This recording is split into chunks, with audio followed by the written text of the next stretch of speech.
सभी लाभार्थियों को जो शासन की इन सभी योजनाओं का लाभ जिन्हें हमारे जनप्रतिनिधिगण अपने अपने क्षेत्र में लेकर के आते हैं और आज उससे आप लाभान्वित हो रहे हैं, मैं इसके लिए आप सबको हृदय से बधाई देता हूं, आप सबके प्रति अपनी शुभकामनाएं भी व्यक्त करता हूं।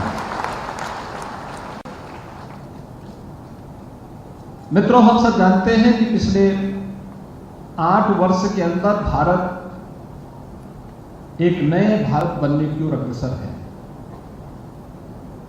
प्रधानमंत्री मोदी जी ने योजनाओं का केंद्र बिंदु व्यक्ति, परिवार, जाति, मत और मजहब को नहीं, क्षेत्र और भाषा को नहीं, बल्कि देश के गांव को, गरीब को,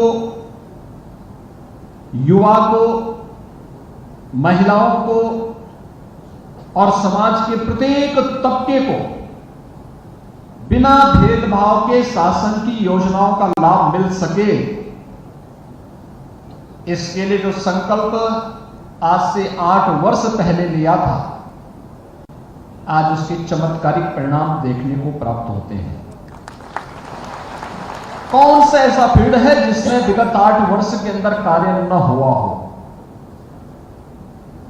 पीएम स्टार्टअप की योजना हो,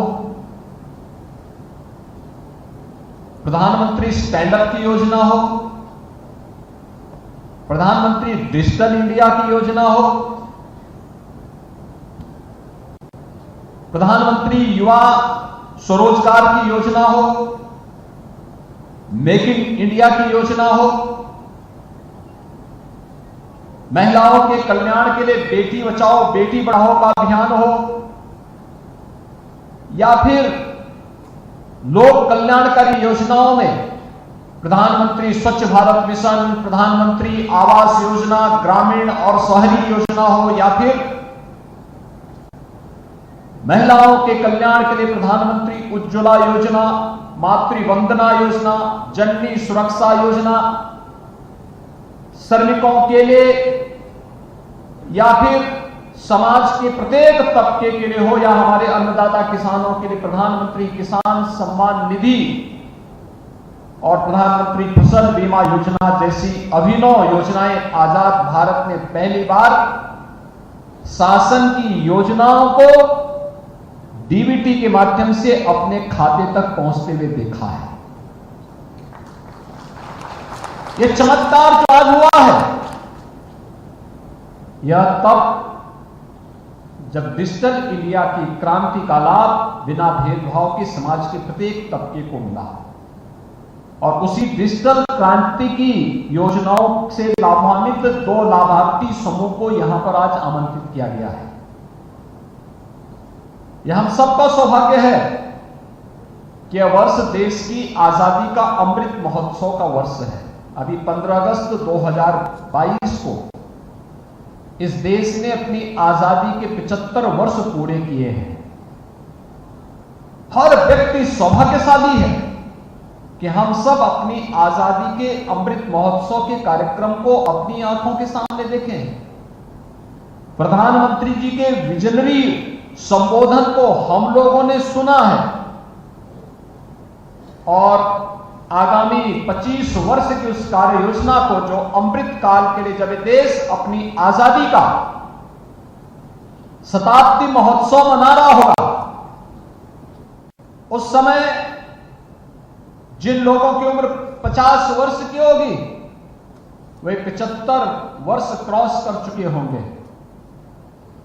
जो लोग अभी युवा हैं, युवा उस समय अपने अधेड़ उम्र में जाकर के समाज जीवन के विभिन्न क्षेत्रों में कुछ नया कर रहे होंगे, और उस समय की एक व्यापक कार्य योजना, आगामी 25 वर्ष की एक व्यापक कार्य योजना प्रधानमंत्री जी ने आप सबके सामने प्रस्तुत की है, पूरे देशवासियों के सामने प्रस्तुत की है।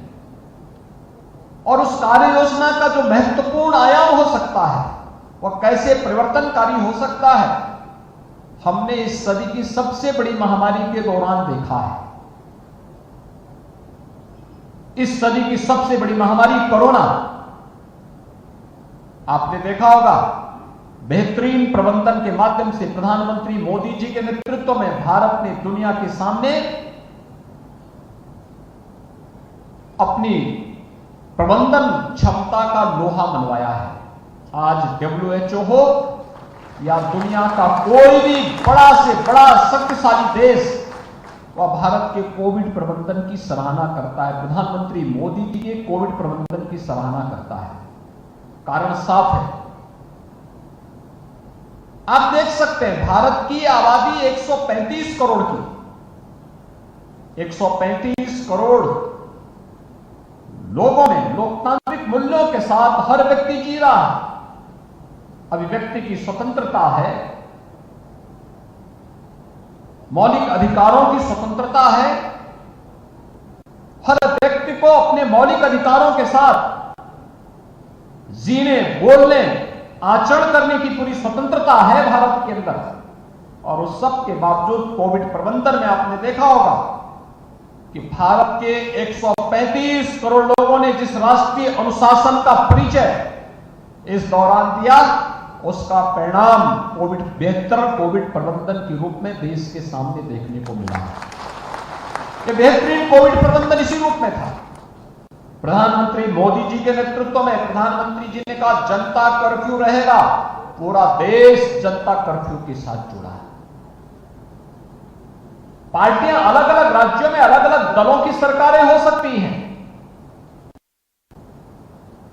देश में अलग अलग रूप, रंग, वेशभूषा, खान पान, रहन सहन हो सकता है, जाति, मत, मजहब अलग अलग हो सकते हैं, लेकिन जब भारत की बात आएगी, उत्तर से दक्षिण तक, पूरब से पश्चिम तक भारत एक स्वर में बोलेगा। और प्रधानमंत्री मोदी जी के नेतृत्व में पूरे भारत ने एक स्वर में बोल करके उस दौरान यह साबित कर दिया था। 22 मार्च 2020 को प्रधानमंत्री जी के आह्वान पर जनता कर्फ्यू का आयोजन हुआ था।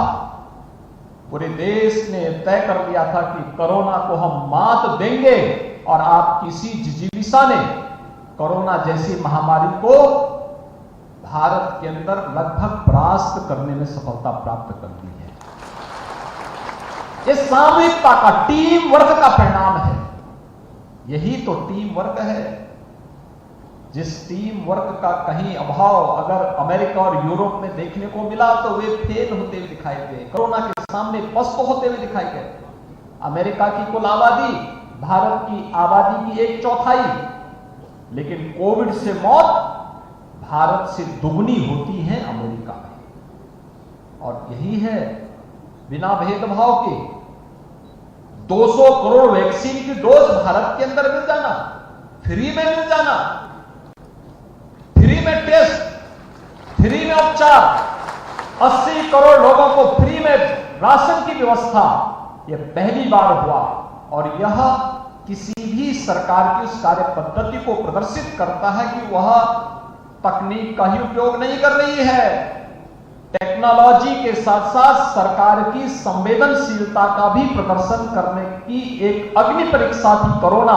और सरकार की कार्य योजनाओं ने उस अग्नि परीक्षा में खरा उतर करके भारत की जनता जनार्दन की सेवा के लिए पूरी ताकत झोंक करके जीवन और जीविका दोनों को बचाने का जो अभिनव प्रयास किया, उसके परिणाम हम सबके सामने हैं।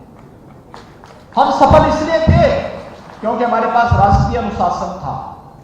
हम सफल इसलिए थे क्योंकि हम तकनीक को भी अपनाने के लिए तैयार थे, और आवश्यकता पड़ेगी तो तकनीक के माध्यम से, डीबीटी के माध्यम से हर व्यक्ति के खाते में पैसा जाता हुआ दिखाई दिया। और इसीलिए जो तकनीक का क्या उपयोग है, यह हमारे लिए बहुत महत्वपूर्ण है। भाइयों बहनों, हम सबको इस बारे में ध्यान रखना होगा कि आज जिन 2 महत्वपूर्ण क्षेत्रों को यहां पर आमंत्रित किया गया है, उसमें एक प्रधानमंत्री स्वामित्व योजना है। भारत ग्रामीण अर्थव्यवस्था पर आधारित देश है। आज भी हमारी लगभग 65 से लेकर 70% आबादी पूरे देश की गांवों में निवास करती है, लेकिन ग्रामीण क्षेत्र में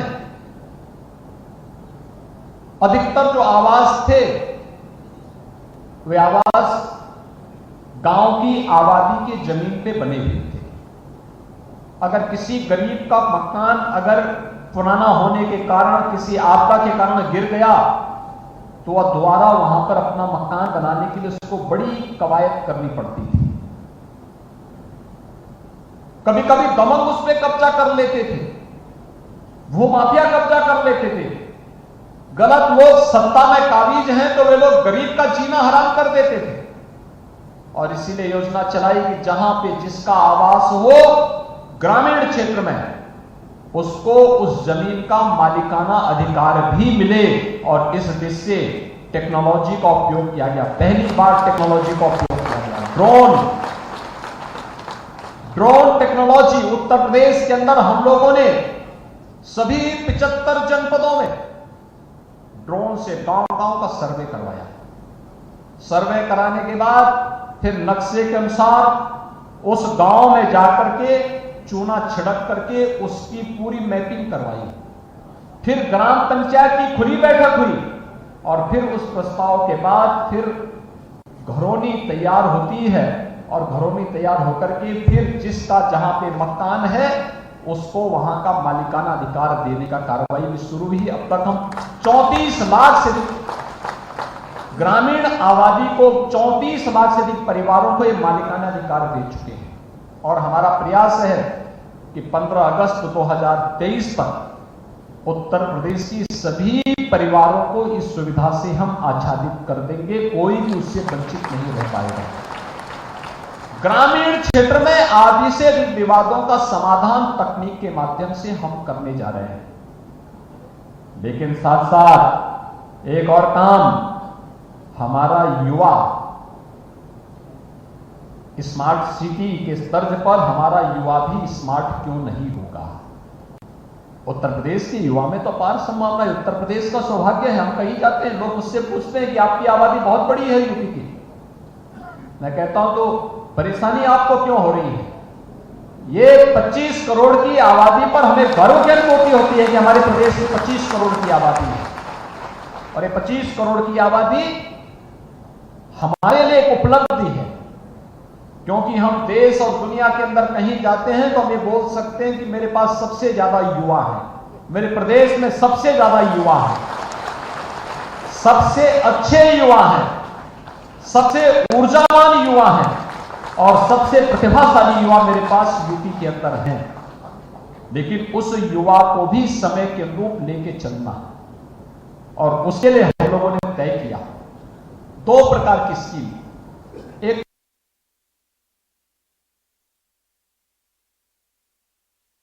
हो महिलाओं के कल्याण के लिए बेटी बचाओ बेटी पढ़ाओ का अभियान हो, या फिर लोक कल्याणकारी योजनाओं में प्रधानमंत्री स्वच्छ भारत मिशन, प्रधानमंत्री आवास योजना, ग्रामीण और शहरी योजना हो, या फिर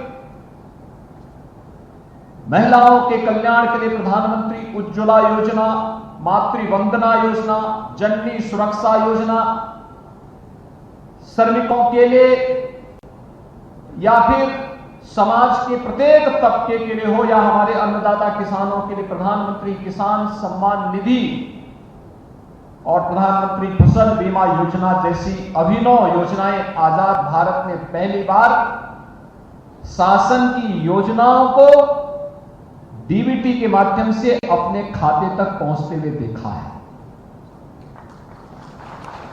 यह चमत्कार जो आज हुआ है,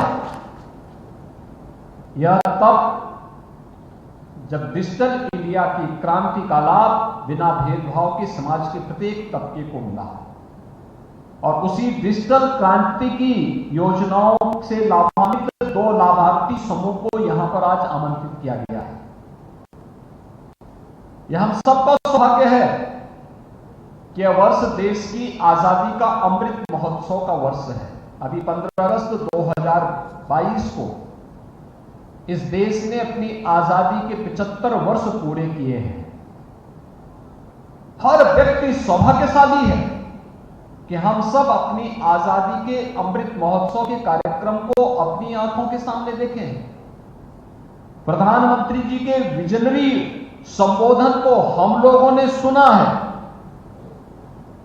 और आगामी 25 वर्ष की उस कार्य योजना को, जो अमृत काल के लिए जब देश अपनी आजादी का शताब्दी महोत्सव मना रहा होगा,